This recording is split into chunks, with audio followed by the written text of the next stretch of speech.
event.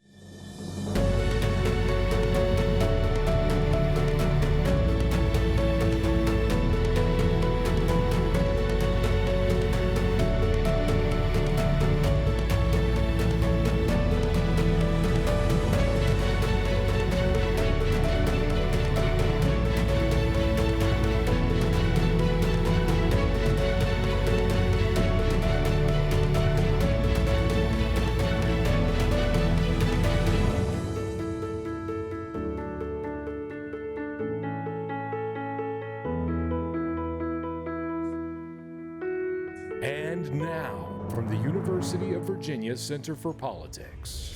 How are you doing, everyone? And thank you for joining us. My name is Grace Panetta. I'm a senior politics reporter at Insider, where I cover elections and voting.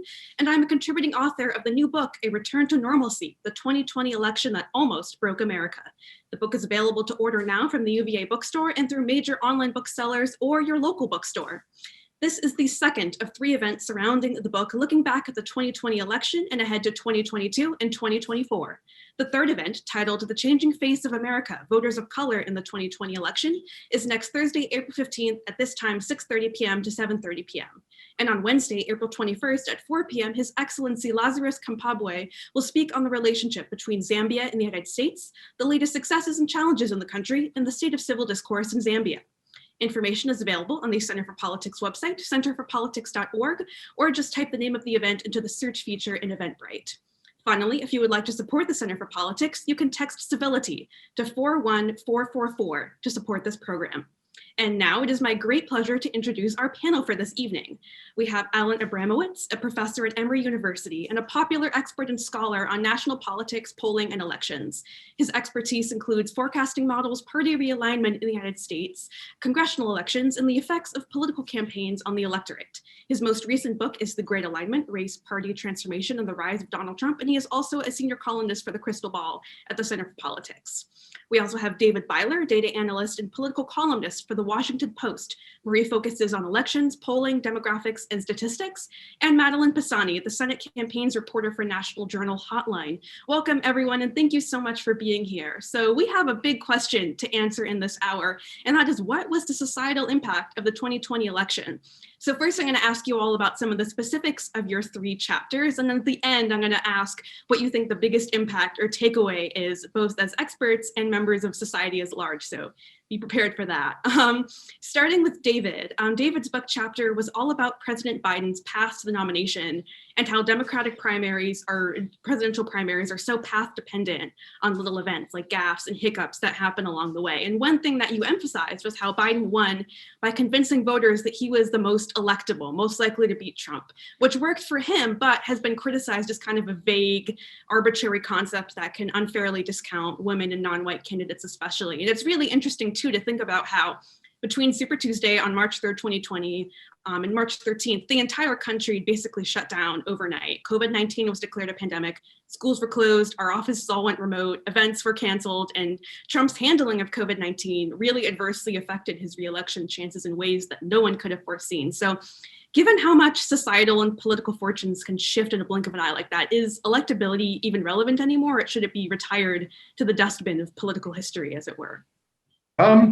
It's a good question. I think electability is a difficult concept. It's something where there's a lot of subjectivity, and you're right to say that it often does play against candidates who are women or who are people of color. I think that, it's not a coincidence that the Democratic primary of 2020 was dominated by this discourse of electability.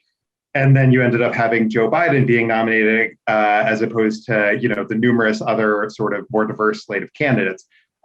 So I don't think it's a 100% irrelevant concept. I think I think it's a concept that's in need of some renovation, I guess is what I'll say about it. I think that there is good documented evidence that candidates who are a bit closer to the center tend to do better in general elections, even by a small margin. And in our polarized environment, small margins can mean a lot. I also think that you could make a case that, a Cory Booker or, Kirsten Gillibrand or an Amy Klobuchar was just as electable as Biden, if not more, but the discourse sort of hadn't caught up to it. So I think it's very rational for a party to want to put forward the candidate who they think can best win the election. I think the question is, are parties able to evaluate that well or not? It's a really interesting way of putting it. And I'm glad that you brought up polarization too, because that is what Alan's chapter was all about, this other sort of broad, vague concept of polarization. And polarization is something that we hear a lot of politicians and pundits talk about in kind of an unscientific way when they say, oh, the country's so divided, we don't talk to each other anymore, or I'm going to find common ground in Washington and end the divisions. But taking a little bit more of a granular view at it, based on where we sit today on the other side of the 2020 election, where we saw historic voter turnout driven partly by people's feelings about Trump, including negative partisanship, and record low ticket splitting too. Very small portion of people voting for a different party for president and Congress. What does polarization mean for us now in practice?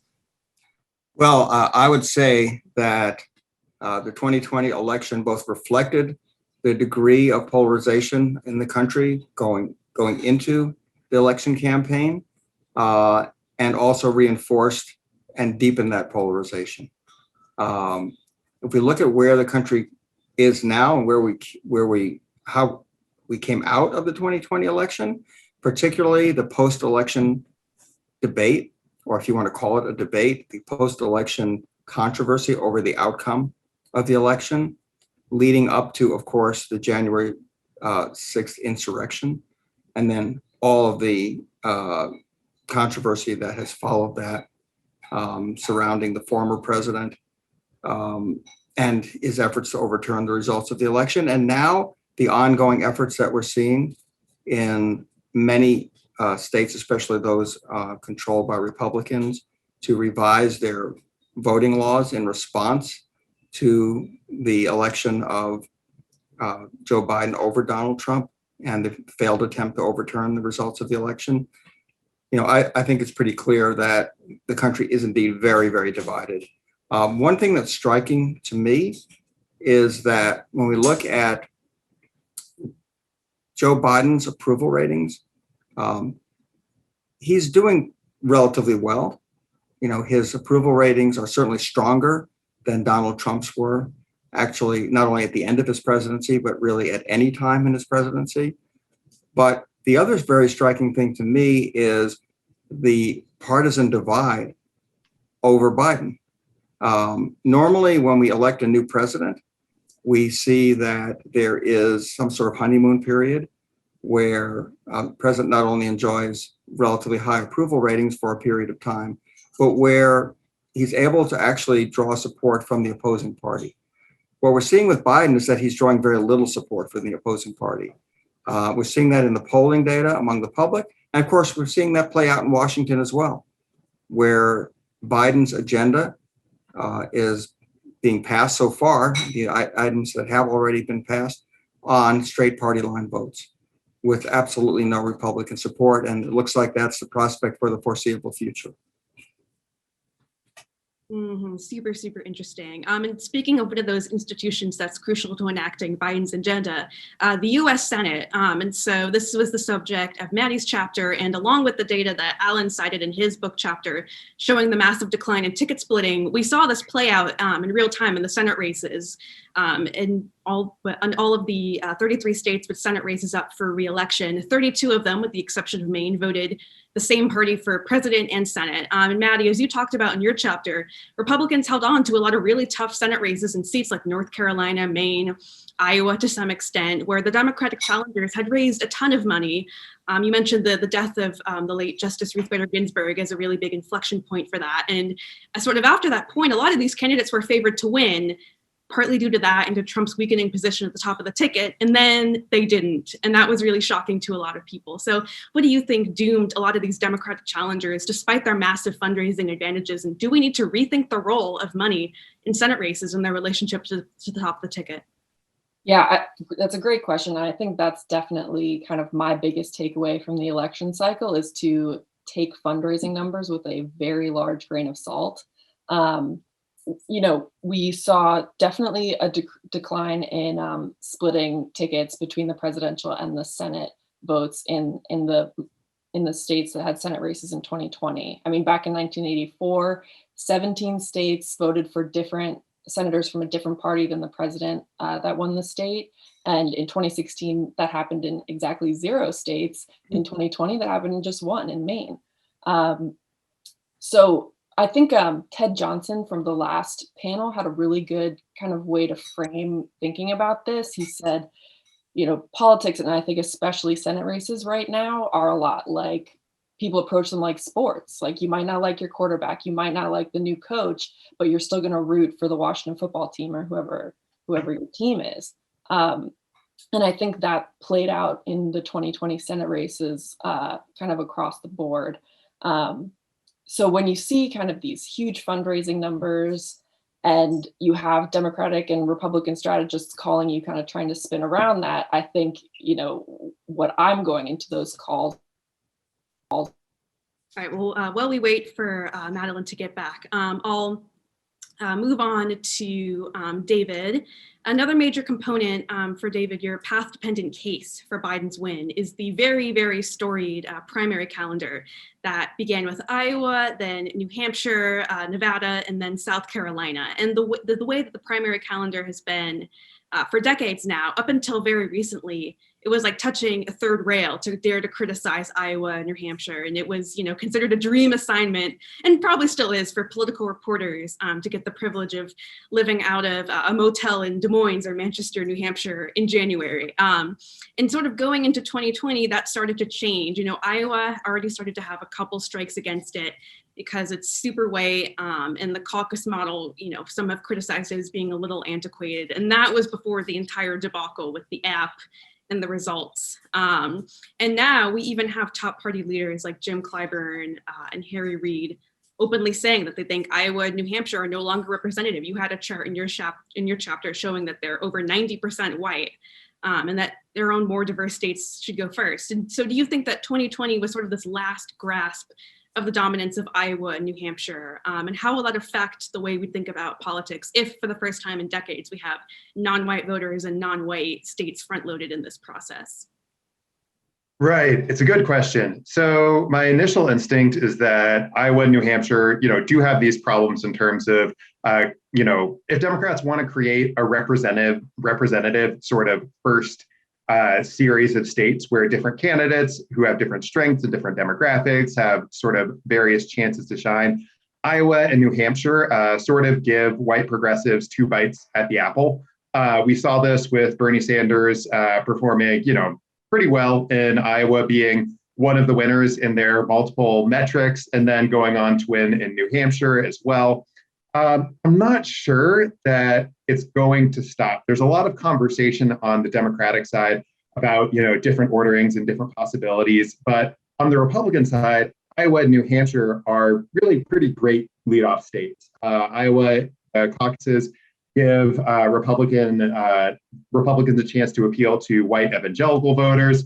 In New Hampshire, sort of the old business style moderate is a key constituency. And since Democrats may or may not have a primary in 2024, but Republicans definitely will have a primary in 2024 in some way, shape, or form, it's possible that inertia wins. And, Iowa and New Hampshire, even if the Democrats, try to strip them of their delegates or turn them into a beauty contest, or even if something along those lines happens, it may be the case that the Democrats are just stuck with this because of, this strange accident of history that seems to be all over our primary system of who's able to get momentum when. That's super, super important. For Republicans on their side, I know your chapter was about the Democratic primary, but strategically, do you think that it could be a mistake for them to keep prioritizing super, super white states given the ground they gained with non-white voters in the last election, or they're just constituencies so different that it's not going to be as much of a, problem?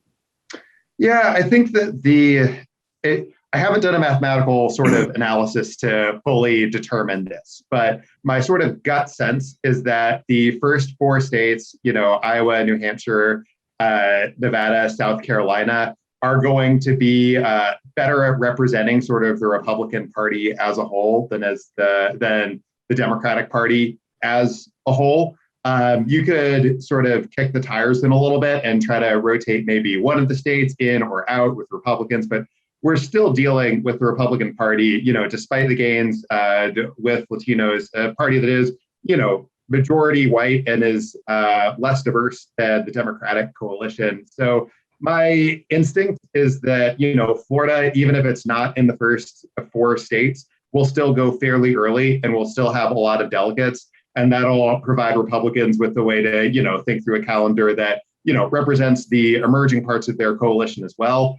What Democrats do is, only partially in their hands. It depends in part on whether there is a primary in 2024, if Biden decides to run again, and sort of what that does to the calendar. I mean, and just one short thing. Yeah, I think that there's broad outlines in these primaries that matter. I think it helps that Biden was a well-known candidate, that he was someone who was liked in the party, who was sort of in the center of it ideologically. But these strange accidents do have downstream effects, like the shape of the calendar. It's a wild process.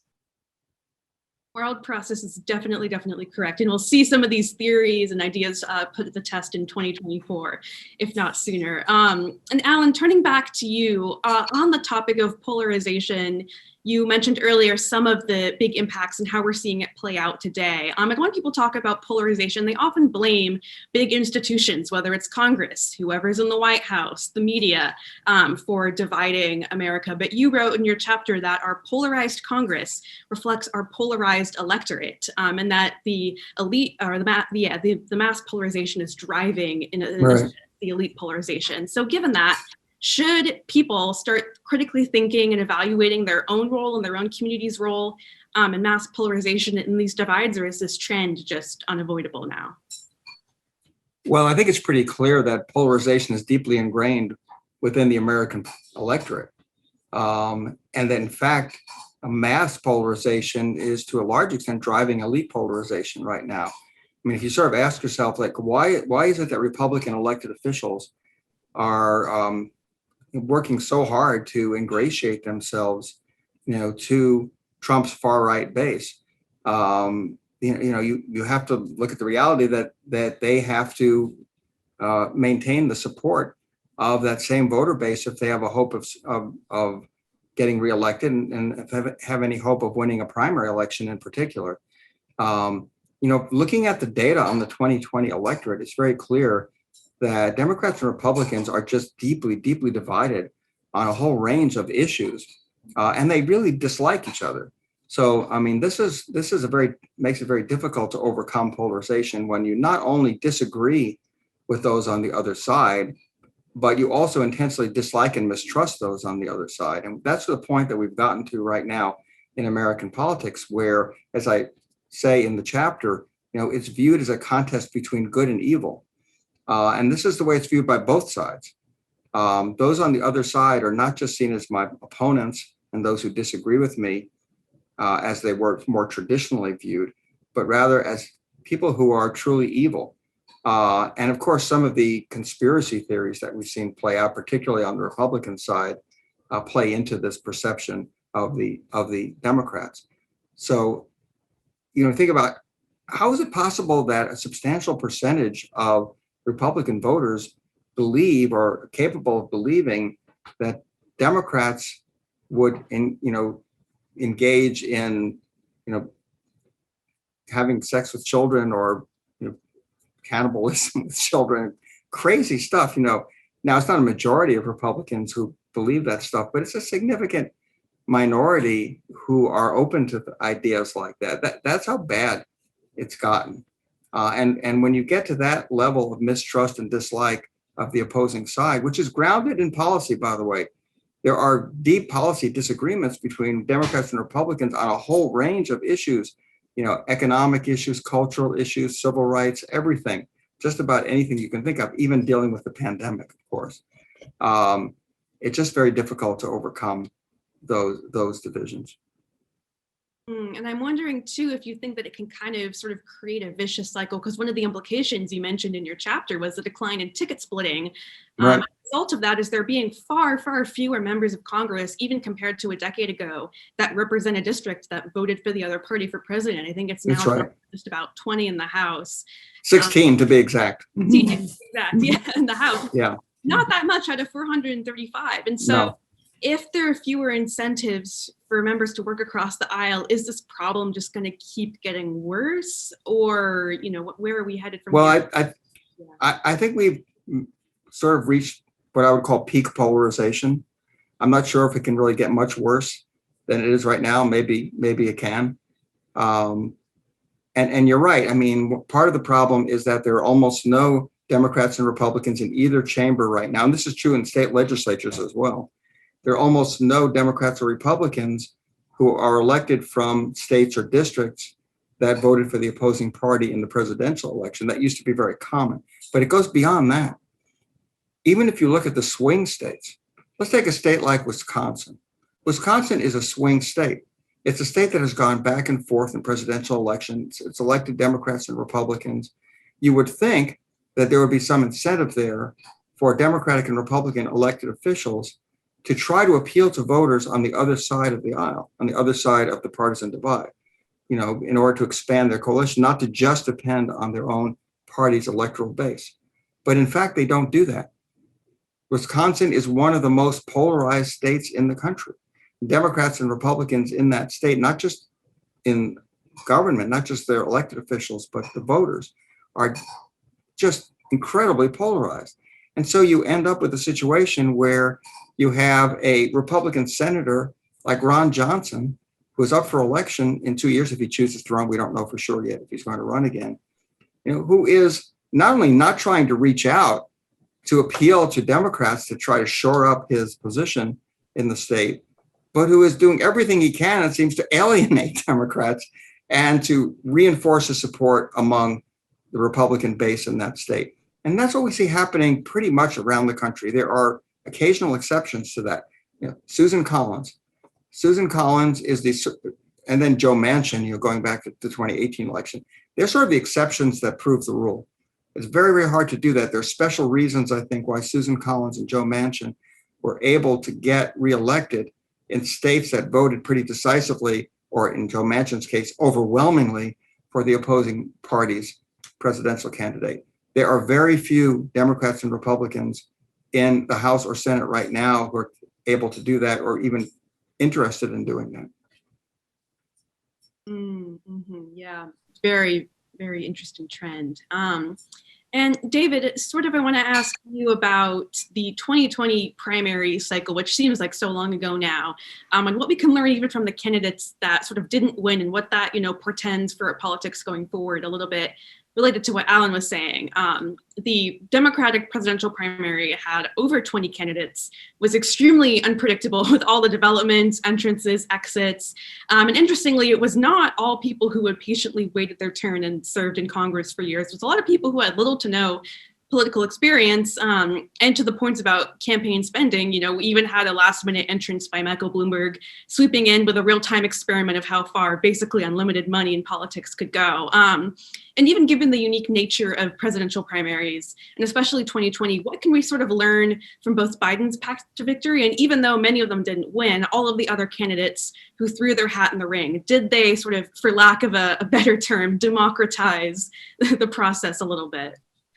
Right. It's a good question. So I think there's a few things that I sort of took away from the 2020 Democratic primary. One is that in ideological terms, there is sort of a rising progressive segment, but for the moment, it's still Barack Obama's party. He's still sort of the dominant figure, the person that, others sort of that many others wanted to emulate. I mean, Joe Biden at one point quipped that Rudy Giuliani's, that every sentence he said was a noun, a verb, and 9/11. And in the 2020 primary, every sentence Joe Biden said was like a noun, a verb, and Barack Obama. I mean, it was just kind of everywhere. It was all over the place. So I think that, Barack Obama was a president that many Democrats see as successful. He was someone who's well liked. So I would say he's still there.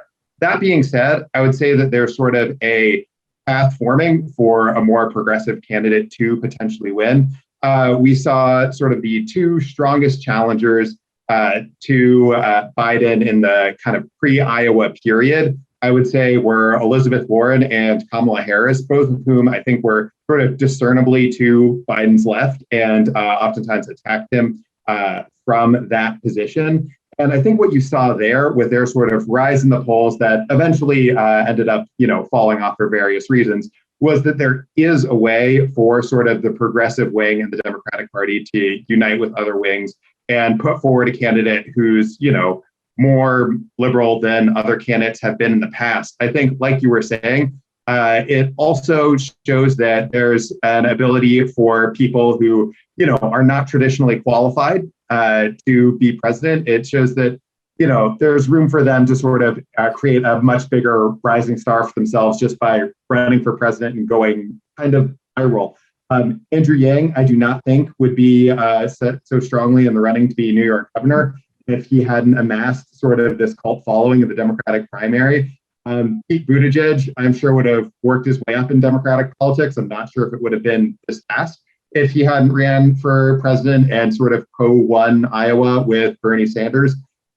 So I think it shows that, you could argue that that's a little bit of an unhealthy thing, that the pipeline to greater political power is just run for president, not necessarily run for Senate, not necessarily run for governor or something like that, that really what you need to do is skip rungs in the ladder. That might not be the greatest thing for our politics, but, it's there, and that's sort of the state of the world.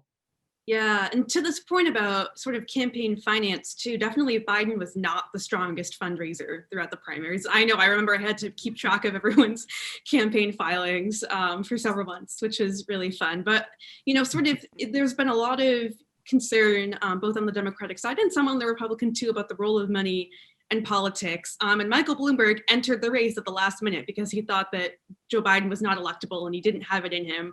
And he spent, I think, somewhere in the range of $1 billion on his own campaign, only to win a few delegates and drop out of the race after Super Tuesday. So is that just sort of an outlier? Or what does that whole episode say to you about the role of money in these unpredictable presidential primaries that, as you mentioned in your chapter, are not as dependent on factors like demographics and geography? Yeah, I think there's a diminishing return on money. And once you get enough of it to stay afloat, and once you get enough of it to survive, sometimes having a lot of extra money doesn't actually do that much good. Bernie Sanders performed well in the Democratic primary, but if he had 10% less money, I think the result would have been pretty much the same. I think that Bloomberg was another case that showed that what voters want in terms of electability, in terms of someone who has an ideology that's reflective of them, somebody who they think can win, that's really important, and that supersedes things like money. I think that money still plays a role. One thing that you'll notice, I think this comes out a little bit more clearly on the Republican side, is that on the Republican side, amongst the voters, there seems to be, and when you poll them, some willingness, or in some cases, some appetite for a little bit more left movement on economic issues. You could call it a populist blend, where they still, really want social conservatism and immigration restrictionism, things like that, but also are really okay with, the state expanding the ways in which it helps people who may need it. And what you see on the Republican side is donors and people who have money sort of disagreeing with that and going with more of a, free markets and less heavy on the social conservative consensus. And what ends up happening, for the moment at least, is that the result is Republicans end up pushing sort of traditional free market policies. And so you can see that donors still have an influence and money plays a role. But I do think that the 2020 Democratic primary is proof that once you get enough, there's, not that much benefit to getting much more. Yeah, that's a really interesting way of putting it. And yeah, and also one of the things that you mentioned was in the primary, Biden very strategically tied himself heavily to the former President Obama, but somewhat ironically, He is having a much more different experience now, actually, in governance, dealing with Congress. And part of the reason for that is back to Alan's point about ticket splitting. Biden is dealing with way fewer so-called sort of blue dog or conservative Democrats in his caucus in Congress, in both houses of Congress, that were willing to disagree with him on certain issues. And he was obviously able to get through this major stimulus plan through reconciliation.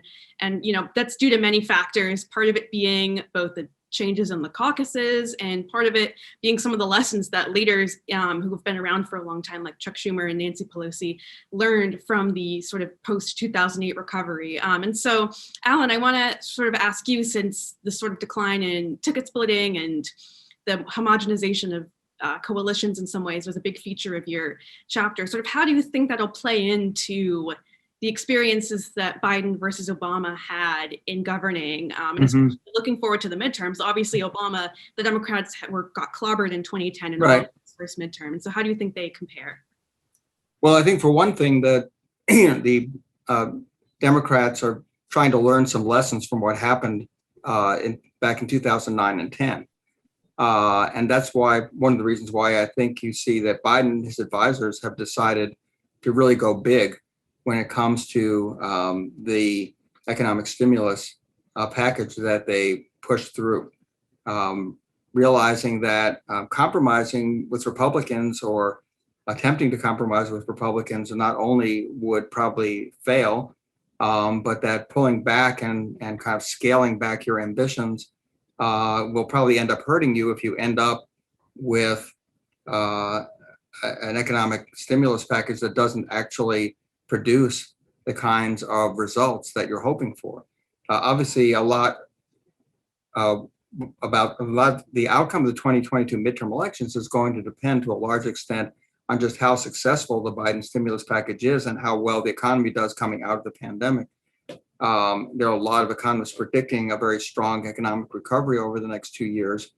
And I think the Democrats are hoping that that's going to help them out and that they can avoid the kinds of losses that the Democrats suffered in the 2010 midterm election. So the one thing they have going for them as well, I think, is that there are so few Democrats representing Trump districts.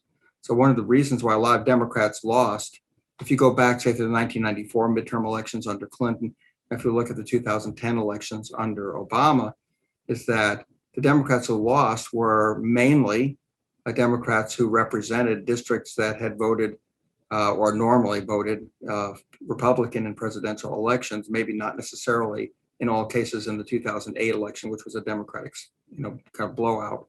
But right now, there aren't that many Democrats who are in that sort of vulnerable position. The Senate map actually is not that bad for Democrats. There are some pickup opportunities there. There are not very many Democrats in states that voted for Trump that are come up in 2022. So the potential of maintaining the narrow majority in the Senate, I think there's a decent chance of that happening, depending on the national political environment. And if Biden is able to maintain his approval rating up above 50%, if the economy is doing well heading into the midterm elections, I think that's a possibility. Holding the House will be difficult with such a narrow majority.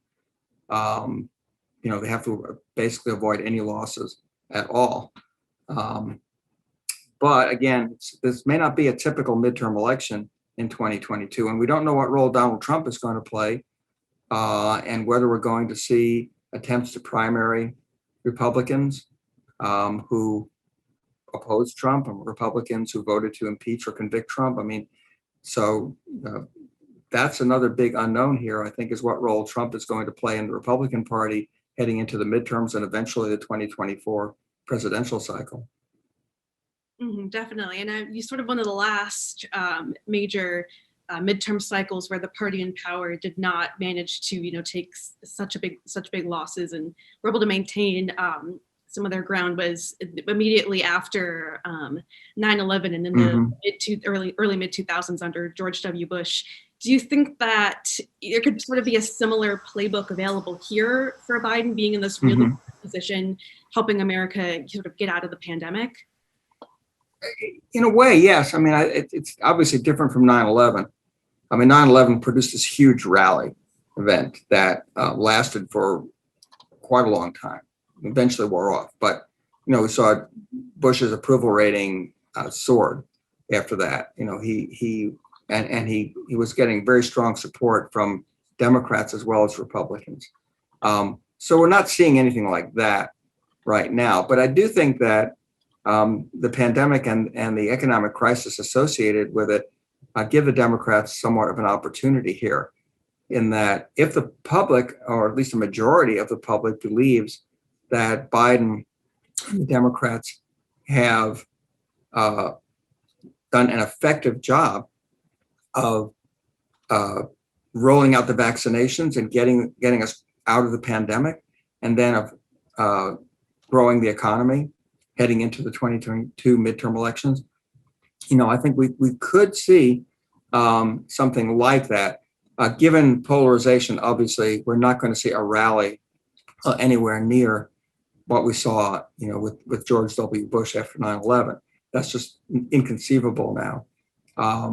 But we could see, Biden's support holding up in that low to mid 50s range. And if it holds up there and the economy is growing strongly, again, I think that would be a good sign for Democrats in terms of holding the Senate and House. Yeah, it'll be very, very unique midterms. And now we thankfully have Maddie back. Earlier, Maddie, you were mentioning the role of money in Senate races. And also what I think is really interesting is that the 2018 and the 2020 Senate race cycles both really heavily were sort of focused around the Supreme Court. Obviously, 2019 was immediately after the very contentious nomination and confirmation of Justice Kavanaugh. And then towards the tail end of the 2020 cycle, we had the passing of Justice Ginsburg. And so now going into 2022, obviously you were mentioning campaign finances, got to be taken with more of a grain of salt. But do you also think that the courts, which has been a really big rallying issue for Republicans, will be sort of less relevant now that there's a so-called, conservative majority on the Supreme Court? Yeah, I think that's a really good point. I mean, that would to continue the sports metaphor, I think the Supreme Court is a really understandable way for voters to engage with political issues, and it's something that looks really good on a fundraising email. So I think it was former Senate Majority Leader Mitch McConnell's favorite thing to talk about, because it was understandable. It actually delivered results for Republicans on the policy issues they cared about. And it made for a great fundraising email. So it sort of hit all of his most important boxes. And that is one issue they're facing right now, is that they don't necessarily have the rallying momentum that a competition over the Supreme Court brought. And I think the kind of flip side of that coin is that it had the same impact sort of finally for Democrats in 2020, and it drove such huge fundraising numbers. But unfortunately, I do want to walk back a little bit the grain of salt that I was talking about with fundraising, because the other thing that was going on in 2020 was that, only one of the Senate seats were open seats last year. That was Kansas. So everybody else had an incumbent defending their seat, and that's a big factor. And so you can outraise an incumbent by whatever margin, but that's still, especially in a pandemic, a lot to overcome, because you're not able to go out on the trail. You're not able to get a lot of face time with voters. And if if you're just the House Majority Leader, for example, you obviously are well known in the political circles, but you don't have that FaceTime or have that real connection with everyday voters that an incumbent does. And even an incumbent doesn't necessarily, they still have to reintroduce themselves every cycle, but it's definitely more of an uphill battle for a challenger. That's why I think there's so much excitement over these 5 open seats in this 2022 cycle. Yeah, that's perfect. That's a perfect segue. That was going to be my next question for you. Is sort of unlike the last cycle, we now have 5 of some of the last remaining sort of quote unquote establishment slash moderate, however you want to think of it, Republican senators retiring. 2 of them, Pat Toomey and Richard Burr, will create really, really competitive races in Pennsylvania and North Carolina. And then there are 3 open seats due to the retirement of longtime Alabama institution Richard Shelby, Roy Blunt of Missouri, and Rob Portman of Ohio. So given all of those open seats, sort of what should we be looking for with those races? And do you expect that the 3 senators who are in more of the safer Republican seats will be replaced by more Trump-aligned or sort of Trump-style Republicans? Yeah, there's a great story in Bloomberg that kind of touched on that point, that we are seeing a little bit of a shift from sort of the classic Republican kind of like entrenched senators. And, we'll probably see Senator Shelby replaced by a more, he was once a Democrat, but we'll probably see him be replaced by a person more aligned with former President Trump. I would say most likely Representative Roy. I'm so sorry, Mo Brooks. And, I was actually talking to a former GOP chair in Alabama the other day, and he sort of said, like, it's over with this endorsement. There's, in the state of Alabama, you can't get much better than an endorsement from Trump. So, I think that's going to be a big shift personality-wise, holding that Senate seat. Same deal probably in Missouri. And then Ohio, I think, is the big question mark. You're going to have, right now, the Ohio primary is sort of a mini Apprentice show. If anyone read that story in Axios, they've got candidates, flying out to Mar-a-Lago to audition for Trump's endorsement. So there is a definite reality where that race becomes all about who's closest to Trump. But you probably will have other candidates seeking, a more moderate lane. And Ohio will answer sort of, even in a state where Trump carried it handily, how much influence is he going to have in a world where he's not on Twitter and, where only his real diehard followers are the ones engaging with his rhetoric and his opinions right now. So that's going to be a really interesting thing I'm watching. And then in Pennsylvania and North Carolina, that question is sort of even more honed in on, just because both those states are a lot, like, it's more competitive at the presidential level, it's more competitive at the Senate level. So you'll actually see, the real battle between Republicans and Democrats, and the battle within the Republican Party between more Trump connected people and the people who see a moderate lane. And then on the Democratic side, you will have, the candidates who are tapping into that progressive energy, and the candidates who are, looking for a more moderate lane. And it's more complicated than that. But if you sort of look at it in those 4 frameworks, that's a pretty basic way to understand it at a top level. Yeah, definitely. And I also want to ask you about North Carolina, because it was a state in a race that you focused on in your chapter, was Tom Tillis's reelection against Cal Cunningham. And for a while, it was considered, the states maybe after Arizona, Colorado, and Maine, the most seat likely to flip. Cal Cunningham was leading in the polls for a while. Things seemed to be going really well. And then he both had a personal scandal and Trump won the state of North Carolina, which of course didn't help, per our earlier conversation about ticket splitting. And now Democrats have an open seat in the state with Richard Burr retiring. And sort of the question that might be in a lot of people's minds listening to this is, could North Carolina be the next Georgia? Can Democrats get over 50%? I'm curious for your thoughts on that dynamic. Right. It's a great question. North Carolina definitely has a very warm spot in my heart, just because it's such an interesting state politically. I was explaining it, like, when I was writing the chapter, I was explaining it to a friend of mine, kind of like what happened with Cal Cunningham. And I was like, somehow referenced Lizzo's song Truth Hurts, which starts out, why men great till they gotta be great. And my friend was like, oh, you have to put that in the chapter. And I was like, I don't know if I can. but I ended up putting all like song lyrics as titles in the chapters, and I was very delighted that Kyle Kondik, one of our editors, let me keep that in there. But I think what we'll see from North Carolina Democrats is probably a lesson learned on the candidacy of Cal Cunningham. Miles Coleman wrote an excellent kind of rundown of why it wasn't necessarily the affair that cost Democrats that race. And I think he's probably right on that. But I also think in terms of things Democrats can change, that the candidate quality is something they can control.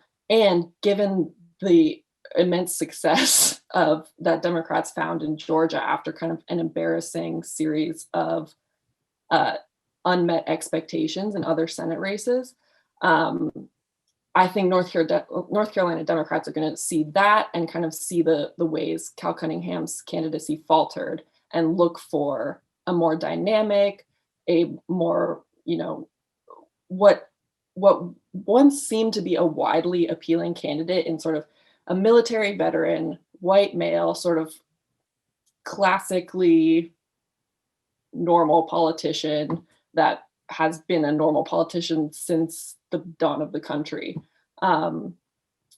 is not actually broadly appealing in the way people thought it was. So I agree with you that I think they'll probably look to Georgia's example and try to replicate that. But they also have two candidates who look a lot like, who have a resume very similar to Cal Cunningham. So all of what I just said could be untrue, and they could just end up doing it all over again. Definitely. And the other thing I wanted to ask you about, sort of on this outgrowth of the conversation about ticket splitting, is one of the consequences of the decline in ticket splitting is we now have way fewer split state delegations for senators. So way fewer states that have a senator from one party and another from the other party. And as you said in your chapter, there are now just 7 states, if you count Vermont, that have 2 senators that represent different parties. And in a Senate divided 50-50. And that is the lowest number of split Senate delegations since we started directly electing our senators over a century ago, which is really remarkable. And so this might seem like really wonky and nerdy, but I think it is like important to sort of a trend out and an outgrowth of this polarization. And so what does this trend away from split state delegations more broadly say about our society? And what does it mean for 2022? Obviously with elections up in 2 of those states with split delegations like Ohio and Wisconsin and Pennsylvania. Yeah, I think a midterm year could see more changes in terms of what the presidential results were and what the Senate results will be this time around. I think one state that'll be really interesting is Arizona. That was, a Republican controlled seat, and then Martha McSally lost it twice. So I think, yes, the sort of split delegation thing is interesting, but the trend between presidential voting and Senate voting, I think, is the more kind of tied together indicator of partisanship that I would be watching. I think split delegations, it is low, and it's an interesting trend that it's the lowest it's ever been. But I think it could go up a couple and it could go down a couple, but that indicator isn't necessarily what I'd be looking at to determine how polarized we are as a society, just because we could swing, we probably will swing because it's a midterm year of a first term presidency this time around. So that could lead to more split delegations or fewer. But whether or not it doesn't necessarily, like, I think the partisanship will stay consistent due to this swing. Or I'm not sure how to word that, but the partisanship that changes we would learn more about it, I think, on the Senate level in 2024 when we can see the splits between presidential and Senate races. Yeah, that's really, really interesting. I didn't think about like the presidential side of it too and whether that matters. The last thing I'll ask you on this, Maddie, is about Georgia. You wrote in your chapter that it was the most unlikely path to retaking the Senate majority was those double barrel runoffs. And obviously one of those senators who won those seats, Raphael Warnock, has to do it all over again next year. So what can both parties sort of learn from the Georgia case? What are sort of the takeaways here? Yeah, so I believe what I wrote, and I think that's true. But I think I was frustrated coming off, so many calls where, I was watching North Carolina, I was watching Maine, I was watching Iowa, and there were going to be these, like big shifts in the Senate races from the presidential results, or Biden was going to surprisingly carry Iowa, or even Montana. I that also may have been my gubernatorial bias, but I was watching Montana pretty heavily. And then all of a sudden, out of nowhere, it all came down to Georgia, which was kind of, we do hotline power rankings, and Georgia was, on the low end of the ones to watch for a flipped seat.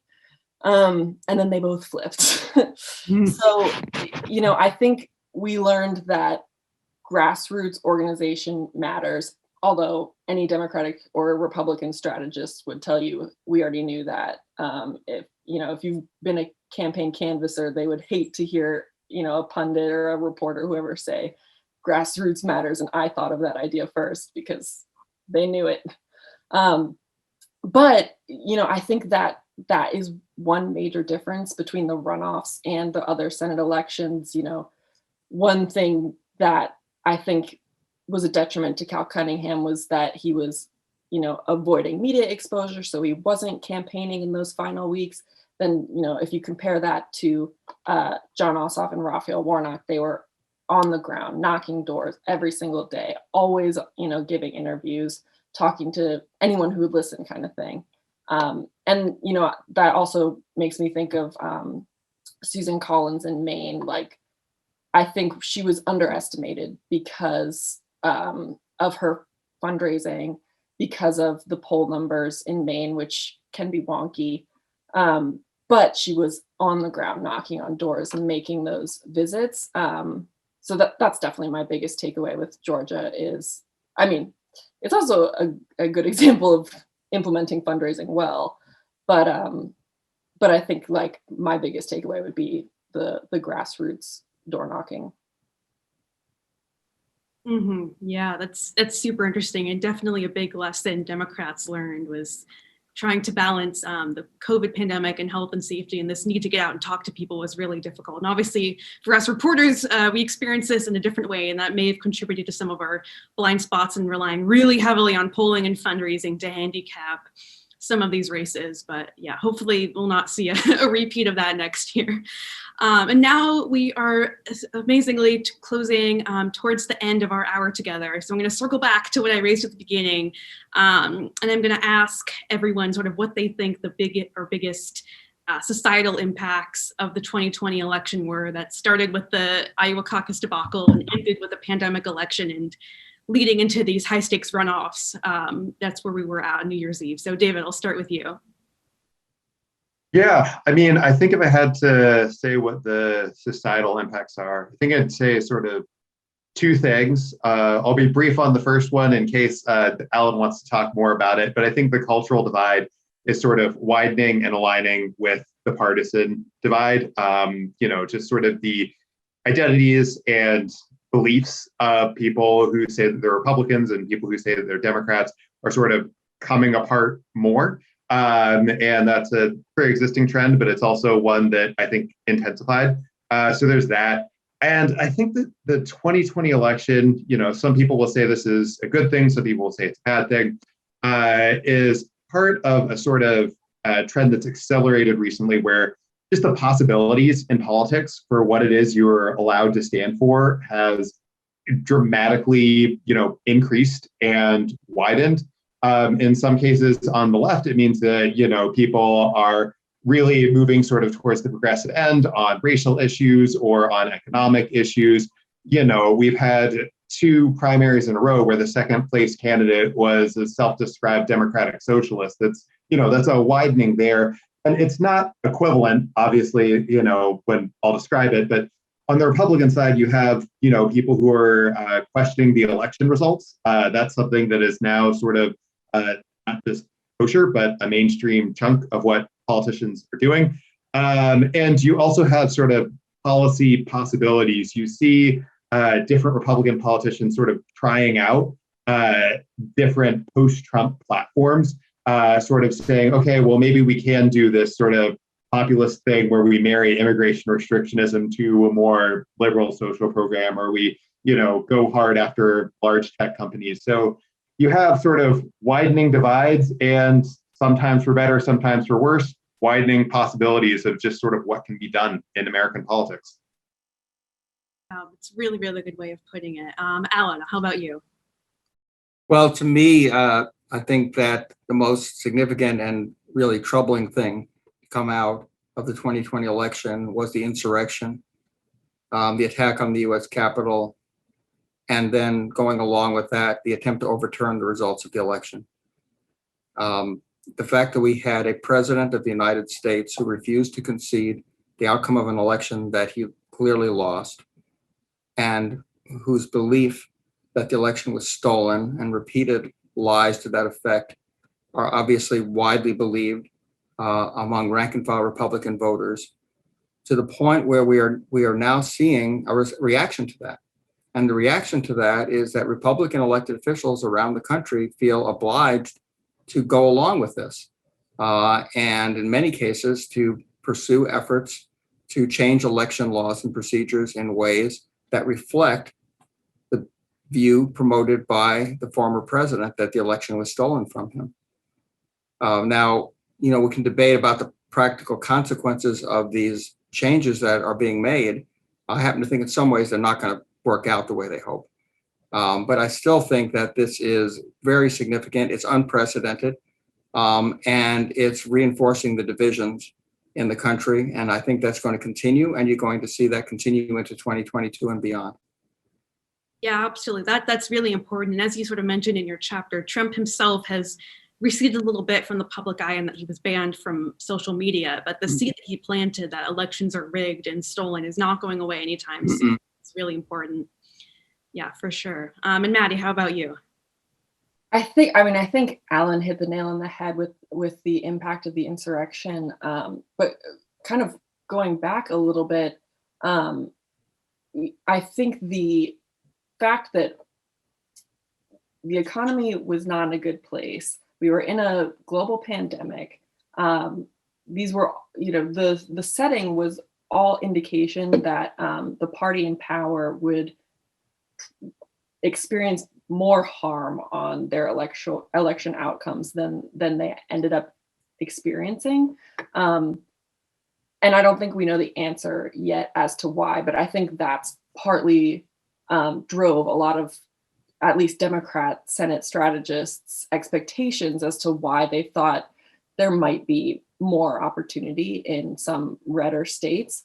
So kind of going forward, I'm wondering, how to look at the economy and how to look at social trends and cultural trends in the country, and apply that to electoral prognosticating, and apply that to how I read polls, and apply that to, watching fundraising numbers, and sort of thinking about what the broader context is making people expect, and also how real that is in terms of the way I cover politics. It's a really, really good, poignant way of putting it. And I'm really glad that everyone sort of brought up the impact of the insurrection. Sort of a few weeks after that, I wrote a piece sort of saying, this may not be related to a presidential election anymore, but these disputes and these battles over whether elections and whether democracy in the United States is fundamentally free and fair they're now playing out in state legislatures, which I know Maddie used to cover and are so important for people to follow, and especially what Alan was saying about mass polarization.